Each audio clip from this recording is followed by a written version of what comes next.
Welcome back to Grand Adventure. I'm your host, Mark Guido, and we are camped atop lofty Grand Mesa on the western slope of Colorado, enjoying the cool weather. We're going to be here for a couple of days, get some emergency repairs done on the trailer, and then head off to one of our favorite Colorado towns, Crested Butte. All on this episode, so stay tuned.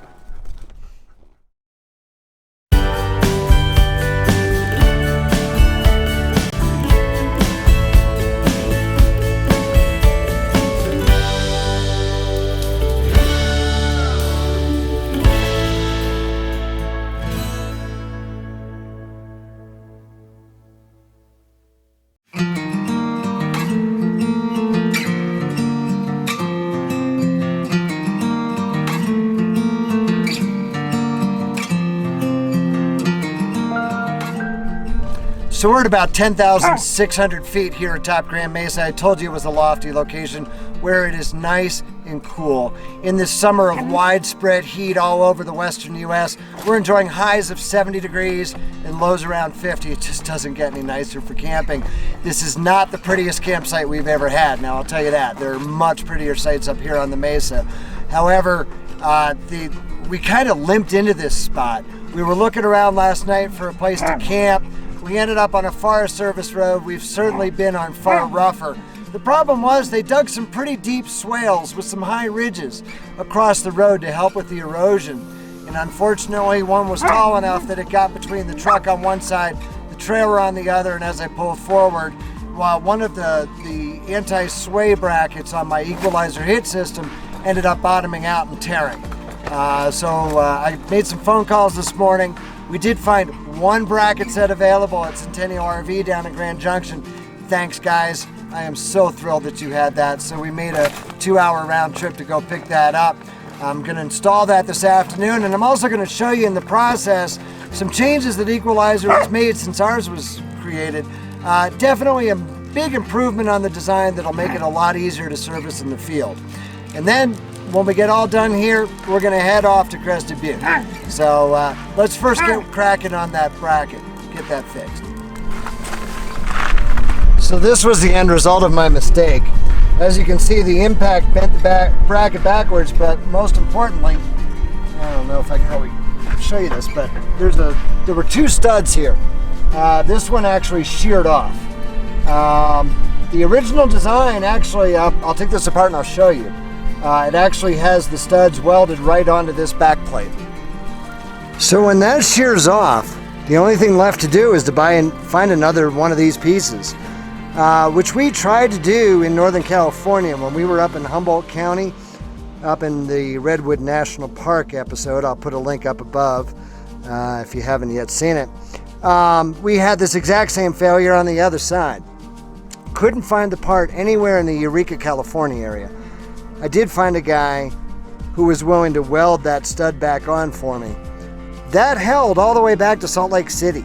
It was in Salt Lake City is where that weld failed, and I had to replace this no less than 24 hours ago on the other side. Now I'm finding that I'm having to replace this side, but like I said, it's probably a good thing. Let me show you why. Now this is the new design.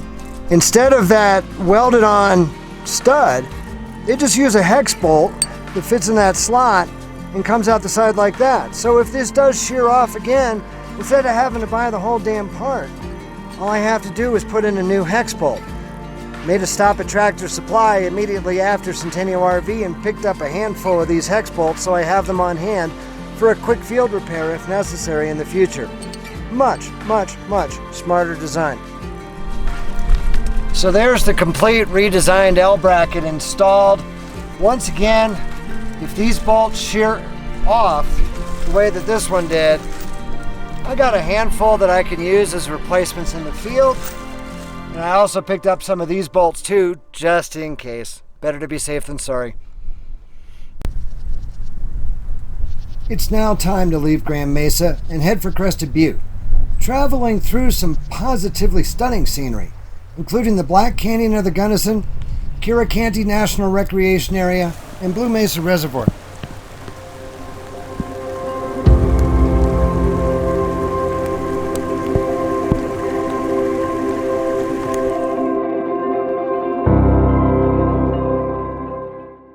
As I mentioned in the introduction to this episode, Crested Butte is one of our all-time favorite destinations in Colorado, both summer and winter. With a year-round population currently around 1,500 residents, this former coal mining town serves skiers in winter and recreationalists in summer. Crested Butte served as a supply town for nearby mines in the 1860s and 1870s, and the broad Slate River Valley was well suited for ranching, ensuring its longevity long after nearby mining communities became ghost towns. Nevertheless, the development of a ski area on nearby Mount Crested Butte in the 1960s revived the then declining mountain town, and in summer, Crested Butte is today one of the nation's hotbeds of both mountain biking and alpine wildflower viewing. The entire town is a designated National Historic District, and Elk Avenue, the town's main street, is lined with shops, eateries, watering holes, and galleries featuring the work of local artisans. Crested Butte is delightfully genuine and understated in its charm.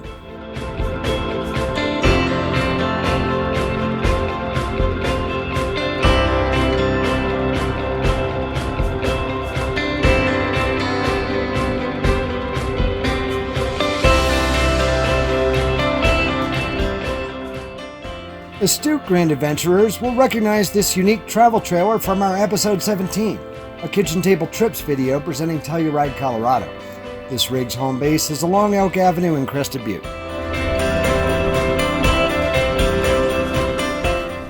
Washington Gulch stretches north from town, first through private land and then into Gunnison National Forest, where boondocking is legal with a 14-day stay limit.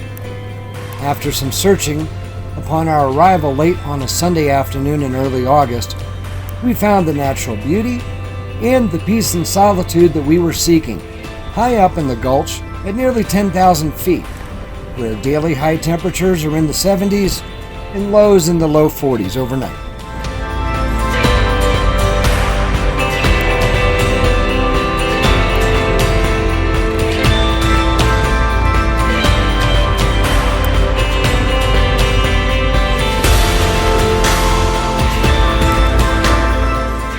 So the move over here to Crested Butte turned out to be a great thing. We found a wonderful spot up here in Washington Gulch. We're only about 6 miles outside of downtown Crested Butte, which is one of our favorite towns in all of Colorado.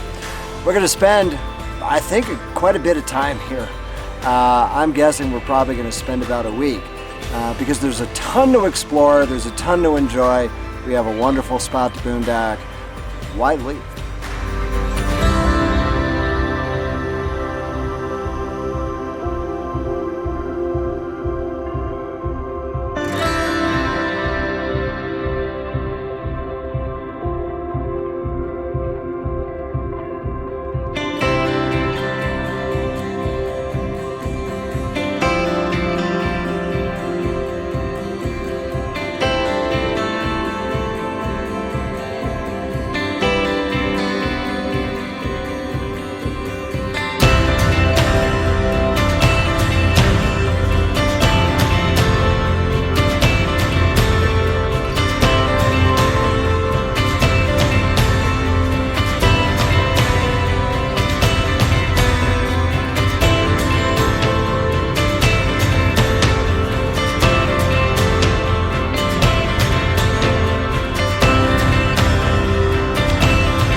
So when you come up Washington Gulch, once you cross from private land onto Forest Service land, there are a couple of large open meadows where most people camp.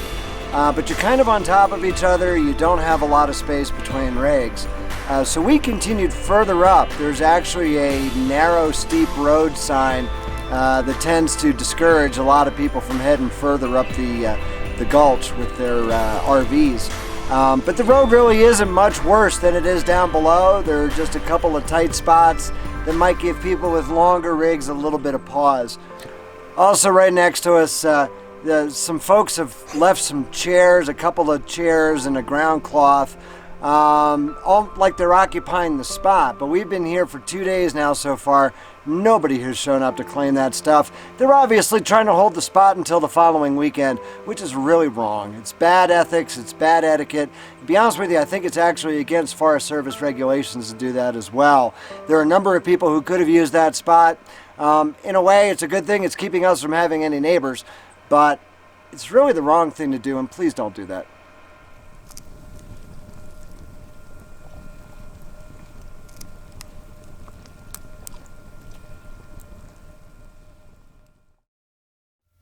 There is no shortage of things to see and outdoor recreation to enjoy in the mountains surrounding Crested Butte.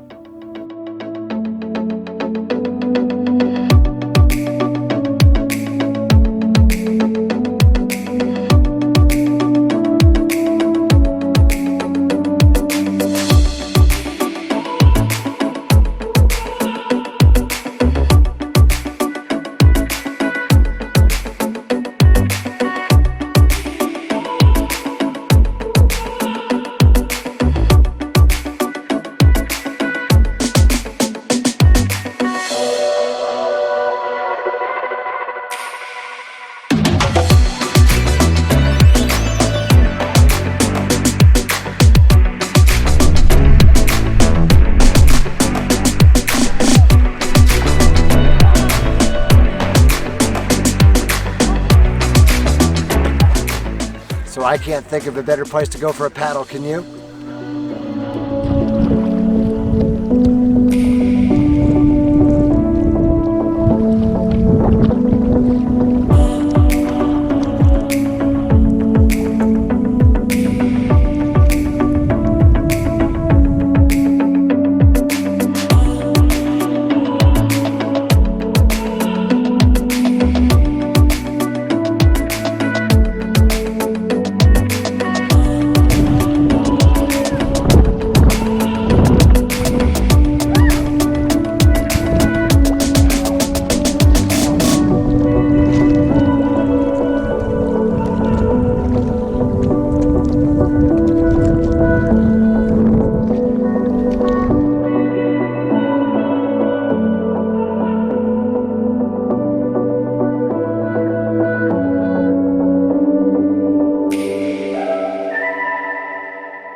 Well, that was definitely a fun way to spend a couple of hours. Very pleasant paddle out there on Lake Irwin. Funny, there are actually more Texas plates parked here than there are Colorado tags.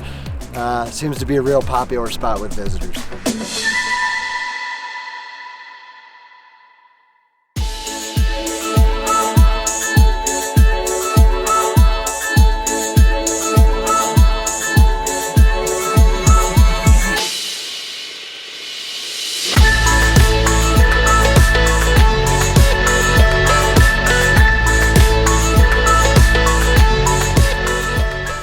So with so much to do in the Crested Butte area and us spending so much time here, we're actually going to split this into 2 episodes. We have a lot more coming in part 2 of Crested Butte.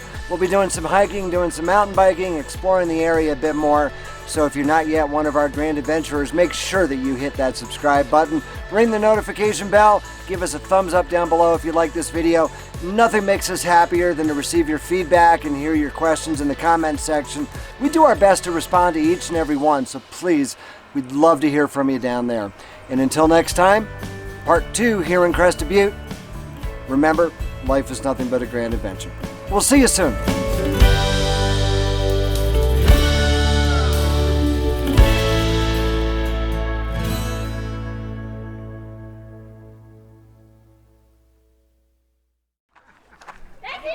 So I can't think of a better place to go for a paddle, can you? Canoe.